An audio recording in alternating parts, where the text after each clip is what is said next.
ईरानी सेना प्रमुख की बहुत बड़ी धमकी सामने आई है। आईआरजीसी चीफ हुसैन सलामी ने ये कहा है कि ईरान को कोई नहीं हरा सकता। हिजबुल्लाह हमास ने खुद को साबित किया है, लेकिन ईरान को कोई नहीं हरा सकता। हुसैन सलामी की ओर से कहा गया, जो आईआरजीसी के चीफ हैं, ईरान को हराया नहीं जा सकता।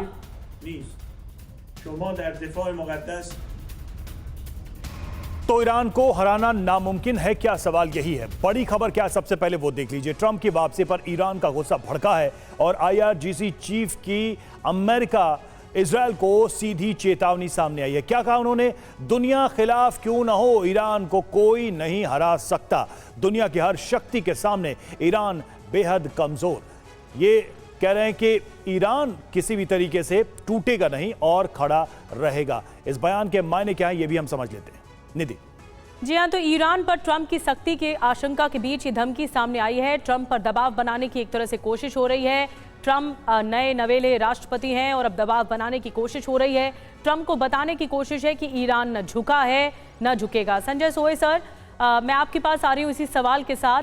ये क्या सिर्फ वर्बल धमकियाँ सामने आएंगी या फिर आपको लगता है कि ग्राउंड जीरो पर अब अमेरिका ने ये ठान ली है कि ईरान को सबक सिखाना है और ये लड़ाई इस तरफ भी जाएगी?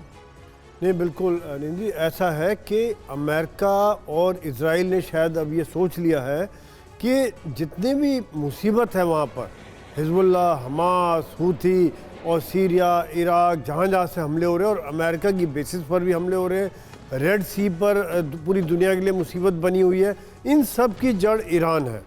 और ये बात ये काफ़ी पहले समझ रहे, लेकिन ईरान के खिलाफ डायरेक्ट एक्शन लेने में दोनों हिचक रहे थे।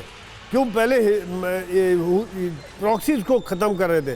तो यहाँ पर कहीं ना कहीं अगर इनका शायद ये फैसला हो सकता है कि ईरान को अगर बहुत कमज़ोर कर दिया जाए, सैंक्शन लगाए लेकिन उसका कोई ख़ास असर इतना दिखता नहीं है, इसको मिलिटरली और लीडरशिप के तौर पर काफ़ी कमज़ोर किया जाए, तो तब शायद उसका फ़र्क ये हुतीस पर और जो उनके प्रॉक्सीज पर पड़ेगा और इजराइल शायद ज़्यादा सेफ महसूस करेगा, अमेरिका ज़्यादा सेफ महसूस करेगा। और अगर ट्रंप के ऊपर हमलों की जो अगर के तार जो ईरान से जुड़े हुए, तो ट्रंप इसको पर्सनली भी ले लेगा। और ये बात साफ जाहिर है, उनके जो फिलॉसफी है कि एक ही जगह हम फोकस करेंगे। यूक्रेन को थोड़ा सा भी बैक सीट पर रख रहे हैं और अभी पूरा फोकस इजराइल की तरफ, मिडिल ईस्ट की तरफ ज़्यादा रखेंगे। जी जी, बड़ी बात आपने कही। अब एक और बड़ी खबर जल्दी से बता देते हैं। हिजबुल्लाह की इजराइल को नई चेतावनी सामने आई है। इजराइल पर ग्राउंड ऑपरेशन की धमकी दी गई है। वीडियो में हिजबुल्लाह की स्पेशल फोर्स देखने को मिली है। ये तस्वीरें देखिए, हम आपको दिखा रहे हैं। ये ट्रेनिंग की है और इजराइल के अंदर घुसकर कैसे हमले के संकेत दिए हैं कि इस तरह की ट्रेनिंग के जरिए इजराइल के अंदर घुसकर उस पर टारगेट किया जा सकता है।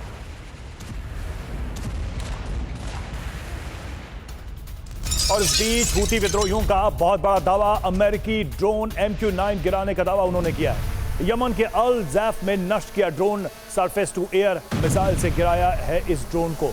तो MQ-9 ड्रोन को गिराने का यह दावा किया गया है हूती विद्रोहियों की तरफ से।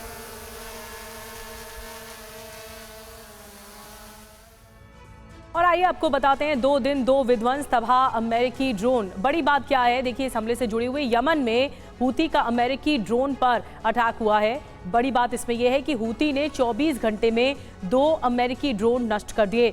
एक साल में 13 MQ-9 रीपर ड्रोन गिराने का दावा भी किया जा रहा है। बिल्कुल, MQ-9 ड्रोन की कीमत की बात करें, एक ड्रोन की कीमत करीब 2 अरब 52 करोड़ रुपए है। और ड्रोन की ताकत क्या है? 50,000 फीट ऊंचाई तक उड़ान है इसकी, 1200 किलोमीटर तक मार करने की क्षमता है। जरूरी बात, MQ-9 के बार बार नष्ट होने से यूएस आर्मी के साख पर सवाल है, क्योंकि ये बहुत ही घातक ड्रोन रहा है और बड़े जंग में इसकी बड़ी भूमिका रही है। लेकिन सवाल यही है कि अगर हूती इसको नष्ट कर रहे हैं तो फिर इसकी क्या वैलिडिटी या उपयोगिता रह जाएगी? राजेश सर, कैसे देखेंगे आप इस खबर को? हूती विद्रोही MQ-9 रीपर ड्रोन को लगातार निशाना बना रहे हैं और अमेरिका का सबसे घातक ड्रोन हूती विद्रोहियों के सामने बेबस। जो उनका जो ट्रेडिशनल इम्प्रेशन रहा है कि वो एक खट चूइंग डेजर्ट लिविंग मतलब नोमैड्स टाइप हैं और उनमें कुछ दिमाग नहीं है और ये क्या लड़ाई लड़ेंगे वगैरह वगैरह, ये हूती ने दिखा दिया है कि उनके पास क्षमता है।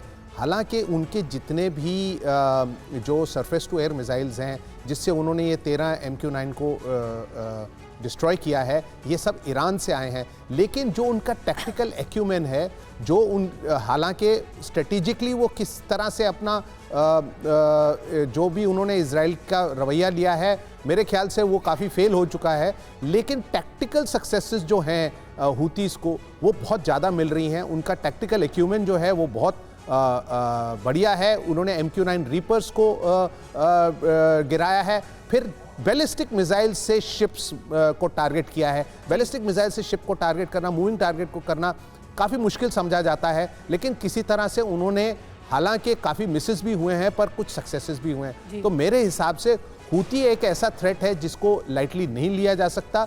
MQ-9 जिस तरह से डिप्लॉय किया जाता है, MQ-9 एक ऐसा हथियार है जो कि नॉन कॉन्टेस्टेड एयर स्पेस में सबसे ज़्यादा उसकी इफेक्टिवनेस है, और कॉन्टेस्टेड एयर स्पेस में उसको एस्कॉर्ट्स चाहिए, उनको और इलेक्ट्रॉनिक वॉरफेयर वगैरह चाहिए, जो अभी MQ-9 के पास नहीं है। मेरे ख्याल से आप देखेंगे कि आने वाले समय में ये सब चीज़ें भी MQ-9 पे डाली जाएंगी, और क्योंकि बहुत एक्सपेंसिव प्लेटफॉर्म है और इसका इस तरह से शूट डाउन करना मेरे हिसाब से अभी तक US एयरफोर्स और US नेवी और US आर्मी ने जो कदम लिए हैं वो अभी नाकाफ़ी हैं, और उनको अपनी गेम को स्टेप अप करना पड़ेगा।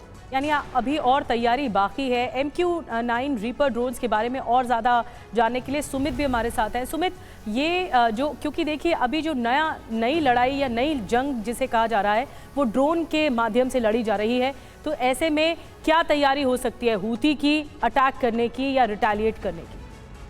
देखिए, एक बात तो तय है, क्योंकि अमेरिका ने इन ड्रोन्स का इस्तेमाल खासतौर पर अफगानिस्तान कह लीजिए या दूसरे बड़े ऑपरेशंस कह लीजिए गल्फ में या कई जगहों पर किया है। लेकिन अब चैलेंज ये है कि हूती जैसा ग्रुप लगातार इनको मार गिरा, और ये पहला ड्रोन नहीं होगा जो इस तरीके से मार गिराएगा।